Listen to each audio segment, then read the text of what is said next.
नमस्कार, हम छी जयंत आ अहाँ देख रहल छी मॉडल खबर। एसई देला के बाद में विद्यार्थी सब आब कक्षा 11 में प्रवेश करऽ के व्यग्र प्रतीक्षा में छै। आई जनकपुर धाम के अधिकांश विभिन्न विद्यालय सब में इंट्रांस के परीक्षा भेल छै, जे सब कक्षा 11 के में जे व्यग्र प्रतीक्षा कर रहल छथिन कक्षा 11 में अध्ययन अध्यापन के लेल। आई किछ विद्यार्थी सबसे बातचीत करब जे ओ कोन विषय छनौट कऽ कऽ आई इंट्रांस परीक्षा में सहभागी भेल छथिन आ ओ विषय छनौट करऽ के की कारण छै, सही तक विषय में संग संगे जनकपुर धाम के शिक्षा पर केंद्रित रहि कऽ वएह विद्यार्थी सब संगे बातचीत करब।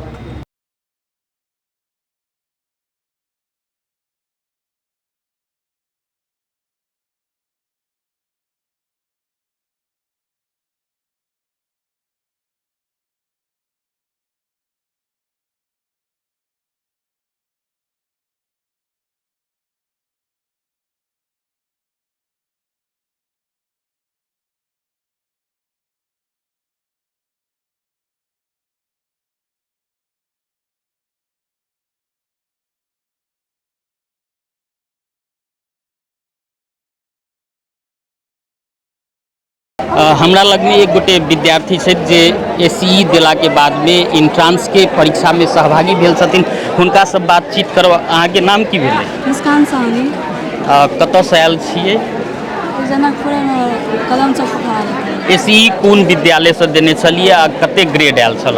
जानकी सेकेंडरी आर्ट एग्जाम देने छलिए। आ ग्रेड कते छल? 3.61। बढ़िया ग्रेड छै। तब कोन विषय के इंट्रांस अहाँ देलिए? मैनेजमेंट। मैनेजमेंटे सेलेक्ट करऽ के कारण की छै? इंटरेस्ट है। यदि अहाँ के फेर से एसई देबऽ के अवसर भेटतै तऽ की किछ फर्क आरो मार्क आनि सकै छी? की लगैए?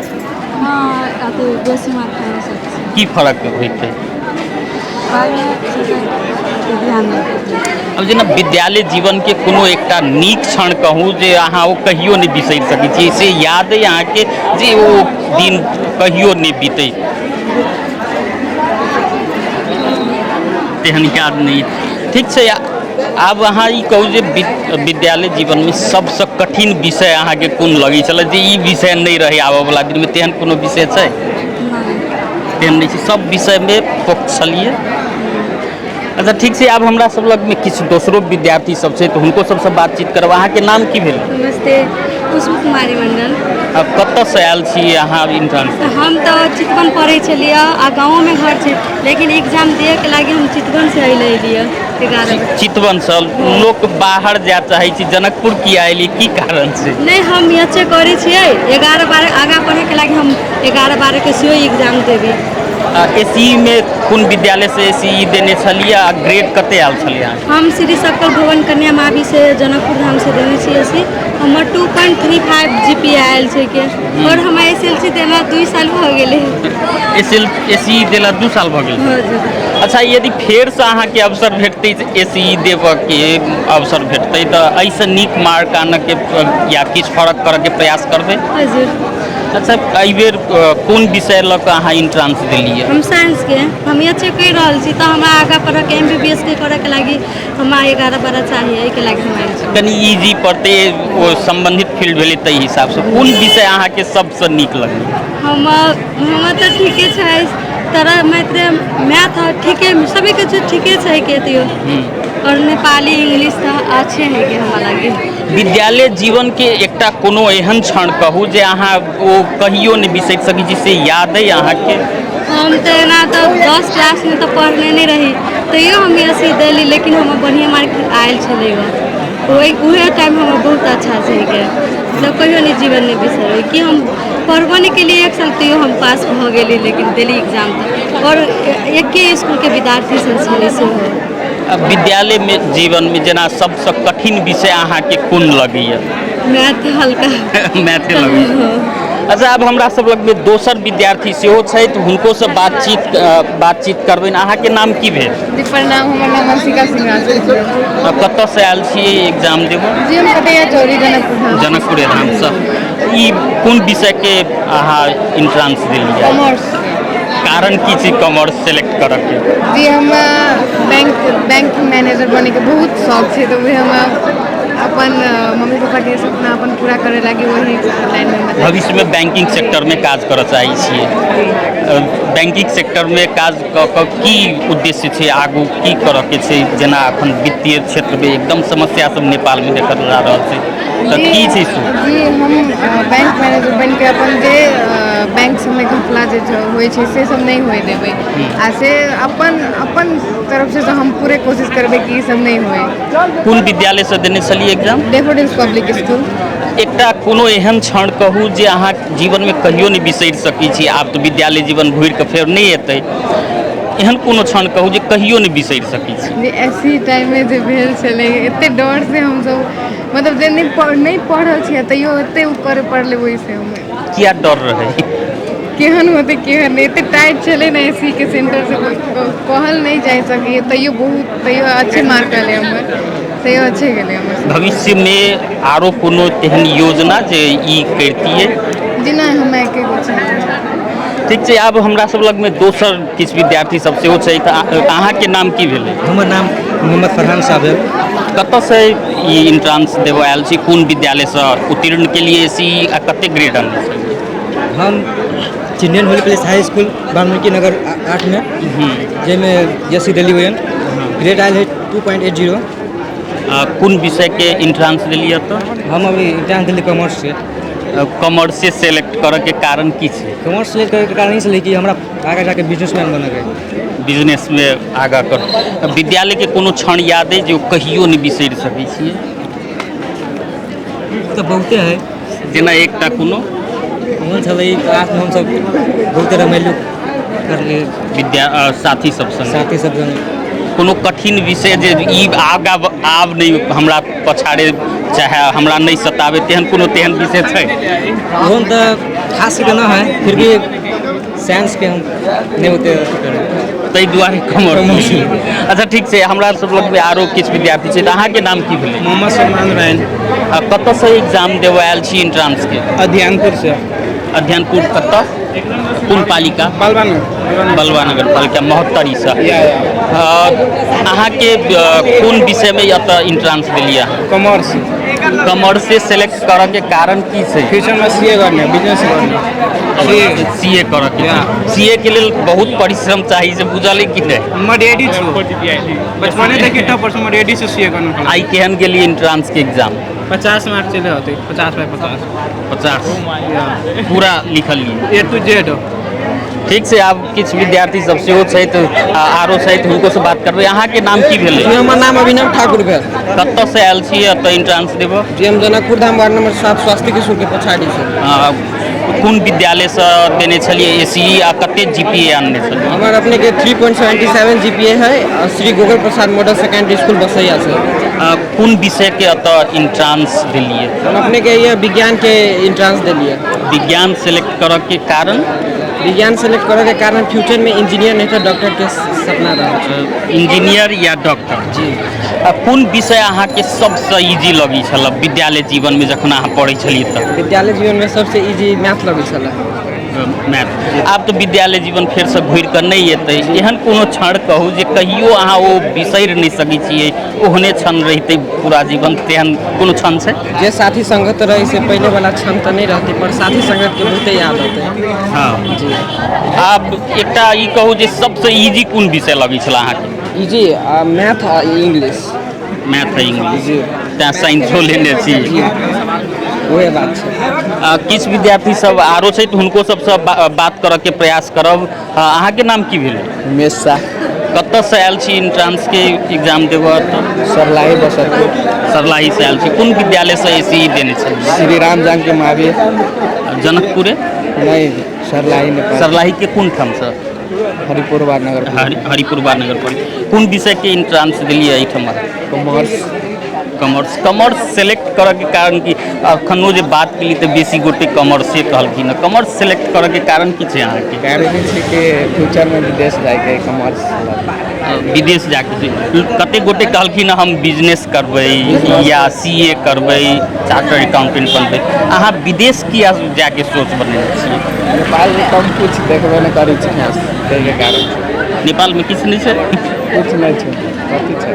अच्छा, विद्यालय जीवन के कोनो एकटा खराब क्षण या नीक क्षण कोनो तेहन छै जे अहाँके हरदम झकझकाबैत रहै छै? नहीं, तेहन नहीं छै। सबसँ नीक सब्जेक्ट कोन लगी छलै जे इजी छै, इहे सब्जेक्ट रहितै तऽ बहुत नीक रहितै? English education. आ सबसँ बेसी कठिन जे आब नहीं रहे आबऽ वाला दिन में? हमरा साइंस कॉमर्स, साइंस के कॉमर्स ठीक छै, कोनो मैथ ठीक छै, साइंस सबसे ज़्यादा हार्ड लगे छै। अहाँके नाम की भेलै? मेरा नाम आकृति सिंह। आ कतऽसँ एग्जाम देबै आयल छियै? कोन विद्यालय से जैनिक नेशनल एकेडमी सीता चौक में छै, ओहि से हम एग्जाम देबै। कते GPA आयल छलैए? हमर 3.45। कोन विषय के? साइंस। साइंस के एंट्रेंस दिलियै। साइंस से सिलेक्ट करऽ के कारण की छै? साइंस कैलाकि हमर इंटरेस्ट साइंसे में छै। तहन विषयो साइंस अहाँके इजी लगैत हैत? ठीके लगै छै। सबसँ कठिन कोन विषय छै? सबसे कठिन सामाजिक। सोशल? हाँ, सोशल। कारण की छै? सोशल हमर दिमाग से बाहर छै सीधा पूरा। कारण हिस्ट्री से ओहिमे याद केनाइ कनि कठिन रहै छै। धारा सब उ सब याद करनाइ हमरा ओते नहीं होइ छै, साइंस भऽ जाइ छै। अच्छा, विद्यालय जीवन के कोनो एकटा एहन घटना जे अहाँके हरदम स्मरण रहतै जीवन भरि, तेहन कोनो छै? ओहन तऽ नहीं छै याद, बट हम 10th क्लास में रहले ओहि टाइम में हम ना SE के लागी हम ओते ज़्यादा अथी नहीं कर देली से नॉर्मली है। जब हमर सबके प्रिंसिपल सर समझेलकै एना एना नहीं होइ छै, ओहि के लागी हम बहुत अथी से भेलिए ओहि टाइम में। भविष्य के की छै लक्ष्य अहाँके? भविष्य में डॉक्टर बने के छै। मम्मी पापा बस इहे चाहिए से हम डॉक्टरे बनऽ के छै। आब तऽ विद्यालय जीवन के जे कतेक साथी सब रहथिन ओ छूटि जेथिन या संपर्कों में रहथिन, कतेक मिस करबिन हुनका सबके? बहुत ज़्यादा मिस करबै, कियाकि स्कूल लाइफ के साथी बार बार नहीं मिलै छै।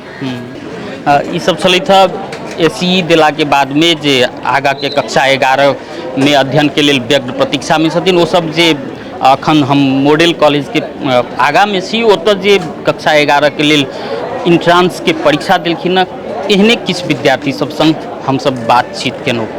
हमरा सब लग में जनकपुर धाम उप महानगर पालिका के उप प्रमुख किशोरी शाह जी छथि। आई जनकपुर धाम में कक्षा 11 के लेल इंट्रांस परीक्षा सब एतुका विद्यालय सब लेने छै। ओ सब अनुगमन में निकलल छलखिन। उप महानगर पालिका के रेख देख में एहि बेर इंट्रांस परीक्षा भेलै।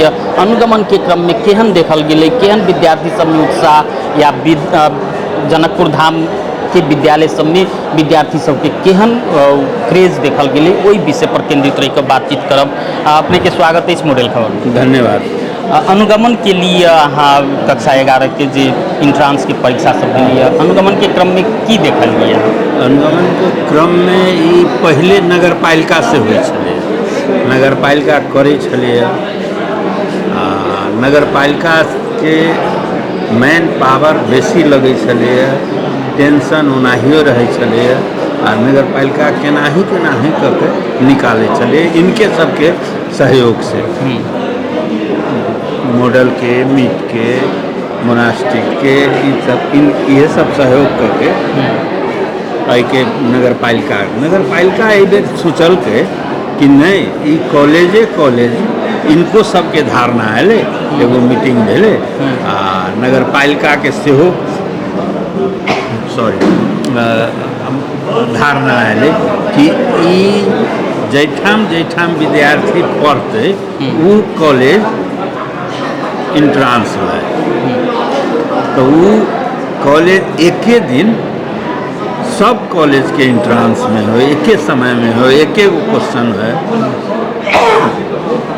तो ओहि हिसाब से एकरा आगा बढ़ाल जाए आ ई नीक रहते सब विद्यार्थी सबके लेल। ई प्रयोगे छै। एहिसँ पहिने जे ना देखै उप महानगर पालिका अपने लै छलियै, एहि बेर कॉलेज के जिम्मा सेहो छोड़लियै, की फर्क पेलियै? फर्क ई छै कि ई एक रूपता से भ रहल छै। ओहि समय हम सब अपने लै छलिए तो एगो कॉलेज दूगो कॉलेज के मात्र ठेकान करै छलिए। तो ओहिमे कुछ आदमी भरै छलखिन हँ, कुछ आदमी छूटि जाइ छलखिन हँ, वह बेसी तछार मछार होइ छलिए। आइ बेर जते कॉलेज में विद्यार्थी सब एडमिशन लेथिन 11 क्लास के, तो सब कॉलेज में बाँटि के विद्यार्थी सब अनुगमन के क्रम में संख्यात्मक हिसाब से जनकपुर धाम में केहन उत्साह देखलिए कैंपस सब के लग विद्यार्थी सब? कैंपस सबके उत्साह छै। विद्यार्थी सब में केहन उत्साह? विद्यार्थी सब में सेहो उत्साह छै। विद्यार्थी सब नीक जकाँ अपन क्वेश्चन के जवाब देलखिन हँ। आवे वाला समय में एहि के रिजल्ट के एक रूपता के आब जेना स्कॉलरशिप में कते छै, जहनदार कते छै, दलित कते छै, समावेशी कते छै, एहि सब के एक रूपता केना कयल जाय, ताहि के लेल एक बेर रिजल्ट आवे से पहले कैंपस सबके बैसार हेतै। ओहिमे नगर पालिका के प्रतिनिधि सेहो रहथिन, शिक्षा शाखा के प्रतिनिधि रहथिन आ उ एहि काज के पूरा करथिन। पहिने आरोप लगै छलै जे जनकपुर धाम के शिक्षा ओतेक तेहन नहि छै गुणस्तरीय, जाय के लऽ कऽ विद्यार्थी सब एतऽ रहऽ नहि चाहै छलखिन, टिकऽ नहि चाहै छलखिन, बाहर जाइ छलखिन। आब देखलिए जे बदलाव आबि रहल छै, केहन बदलाव आबि रहल छै? पहले के अवस्था बहुदल अयला के बाद में शिक्षा पर बेसी प्रभाव पड़ल। बहुदल के धीरे धीरे राजनीतिक परिवर्तन होइत गेलै, कनी शिक्षा में हरास तो है। अब उ हरास के पूरा केना कयल जाय? पहिलका अवस्था में जे हम सब कॉलेज में छली, स्कूल में छली, तो वही अवस्था के जे डिग्री जनकपुर के रारा बहुमुखी कैंपस के डिग्री लऽ के जाइ छलिए, तो ओनाही एडमिशन होइ छै, कोनो एंट्रांस नहीं। और ठाम के एंट्रांस होइ छलिए, लेकिन जनकपुर के नहीं। ई ठीक छै। तो एहि अवस्था में पहुँचावे के ई धारणा सब रखले छथिन। कैंपस के संचालक सब से हो, प्रोफेसर सब से हो, विद्यार्थी सब के चाहना छै कि हम ओहि स्तर तक पहुँची आ ओहि लगनशीलता से काज कर। मतलब बाहर जे पलायन होइत छलिए विद्यार्थी सब, जनकपुर से SAE देलक, SLC देलक आ काठमांडू गेलहुँ या बाहर पढ़ऽ गेलहुँ, ओहिमे परिवर्तन आयल छै? पहले परिवर्तन पहले से आयल छै। धीरे धीरे आते। अब बहुत खिसकल वातावरण छै तो तोरा उठावऽ पड़तै ना। जनकपुर धाम महानगर पालिका के की भूमिका छै आब शिक्षा क्षेत्र में आरो बढ़िया करऽ के? महानगर पालिका के योगदान छै कि हम सब घूमि रहल छी, हम सब एक मैनेजमेंट के दुरुस्त कर रहल छी। शिक्षा उच्च होय, स्तरीय होय, मजबूत होय, शैक्षिक क्षेत्र मजबूत होय, ई कह के हम सब 8 बजे से लऽ कऽ अखन तक एहिमे लागल छी। आ ई आवे वाला समय में ई पहिलका सेशन छै, नगर पालिका से बाहर आबि कऽ पहिलका सेशन छै। आब एहि में एक रूपता आयत, ई एक रंग से चलते, एहि के निरंतरता देल जेतै आगामी देल जेतै। जी, समय देलहुँ ताहि के लेल बहुत बहुत धन्यवाद। धन्यवाद। हमरा सब लग में आब जनकपुर धाम उप महानगर पालिका के शिक्षा शाखा के प्रमुख छथि धीरेन्द्र लाल कर्ण जी। ओ सब अनुगमन केलखिन जे आई कक्षा 11 के लेल जे इंट्रांस परीक्षा सब लेल गेल छै विभिन्न विद्यालय सब में, ओ अनुगमन के क्रम में की सब देखल गेलै, ताहि संबंध में बातचीत करब। अपने के स्वागत है इस मॉडल खबर में। धन्यवाद। केहन अनुगमन देखलिए? अनुगमन के क्रम में जे कक्षा 11 के लेल जे इंट्रांस परीक्षा सब भेलै, अनुगमन के क्रम में की सब देखलिए अपने? परीक्षा एकदम इंट्रांस परीक्षा मर्यादित भेलैए, व्यवस्थित छलै स्कूल सबमे। गार्जियन सब सेहो अपना बाल बच्चा के लऽ कऽ परीक्षा दियाबे आयल छलखिन हँ, और कोनो अप्रिय कोनो घटना नहीं भेलैए। आ सुव्यवस्थित रूप में विद्यालय सब एहि बेर प्रथम बेर छलैए अहाँ के नगर पालिका विद्यालय सबके अधिकार प्रत्यायोजन केने छलै, 19 से परीक्षा भेलै। एहिसँ पहिने उप महानगर पालिका अपने अलगे करै छलिए, विद्यालय सबके सेहो अलगे अलगे होइ छलिए। एहि बेर उप महानगर पालिका किछु अधिकार विद्यालय सबमे सेहो देलकैए, तऽ की फर्क पौलिए, केहन अनुभव रहलै एहि बेर के? आब कोनो खास फर्क नहीं है एहिमे, कथी ला तऽ प्रश्न पत्र एकीकृते भेलैए। सब विद्यालय में हमसब कोऑर्डिनेशन कऽ कऽ एक किस्म के प्रश्न पत्र अहाँके उपलब्ध करेलिए। आ जाँच में कोनो पहले नगर पालिका में रही छलै ई सबटा, एहि बेर ई कोर्ट हमसब बॉल फेंक दिलिए विद्यालय में। वो भीड़ भाड़ से हमसब कनि बाहर छी, लेकिन पूरा हमरा से कोऑर्डिनेशन छै। व्यवस्थापन में कतेक चुनौतीपूर्ण रहलै कि इजी भेलिए पहिने जे होइ छलै ताहिसँ की केहन अनुभव रहलै? नहीं, पहले हमरा सबके जिम्मेवारी रहै छै, लेकिन विद्यालय के व्यवस्थापन केना केलिए से? आब वो